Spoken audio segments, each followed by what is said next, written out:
गुज़श्ता कुछ दिनों से ये ख़बरें चल रही है कि खैबर पख्तूनख्वा हुकूमत ने बंग की काश्त की जो लाइसेंस फ़ीस है उसमें कमी कर दी है। काश्त की जो फ़ीस है वो 15 लाख से कम करके 10 लाख कर दी गई है और प्रोसेसिंग की जो फ़ी है वो 6 लाख से कम करके 5 लाख कर दी गई है। इसी तरह हेम्प की जो प्रोसेसिंग है उसमें भी कमी कर दी गई है और वो 7 लाख से कम करके 5 लाख कर दी गई है। साथ में ये भी बताया गया है कि जो कैनेबिडोल है यानी जो बंग की जो नशावर मादा है उसकी जो फ़ी किलो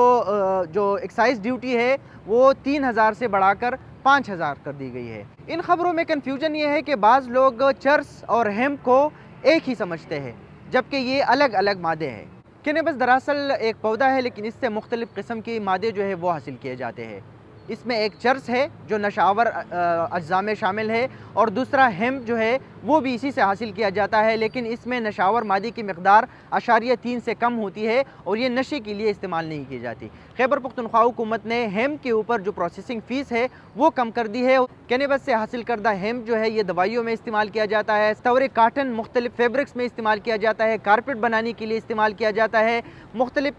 सनती जो जोन्स है वहाँ पर हेम्प का इस्तेमाल किया जाता है और इसको फ्यूचर ग्रीन क्रॉप यानी मुस्तकबिल की ग्रीन क्रॉप जो है ये भी कहा जाता है। Khyber Pakhtunkhwa excise and narcotics control के डायरेक्टर जनरल हलीम खान के मुताबिक खबरों में जो चल रहा है कि हुकूमत ने चर्स की पैदावार जो है या लाइसेंसिंग फ़ीस जो है या काश्त जो है इसकी लाइसेंसिंग फ़ीस में कमी कर दी है, दरअसल ये ऐसा नहीं है। इनके मुताबिक ये हेम्प के हवाले से बात की जा रही है और हेम्प की जो प्रोसेसिंग फ़ीस है उसमें कमी कर दी गई है ताकि हेम्प की जो काश्त है उसको बढ़ा सके और इसकी हौसला अफजाई की जा सके। हलीम खान के मुताबिक कबायली अजला में कैनेबस यानी बंग की जो काश्त है इसकी पोटेंशल बहुत ज़्यादा है और इनके मुताबिक वो लोगों को इन्हीं नशावर चीज़ों से हटाकर हेम्प की पैदावार की तरफ ला रहे हैं ताकि इससे इनकी जो रोज़ी रोटी है और जो कमाई है वो भी हासिल हो सके और साथ में इसको बतौर इंडस्ट्रियल यानी सनती जोन जो मुख्तलिफ सनतों में इसका इस्तेमाल किया जाता है इसको भी किया जा सके।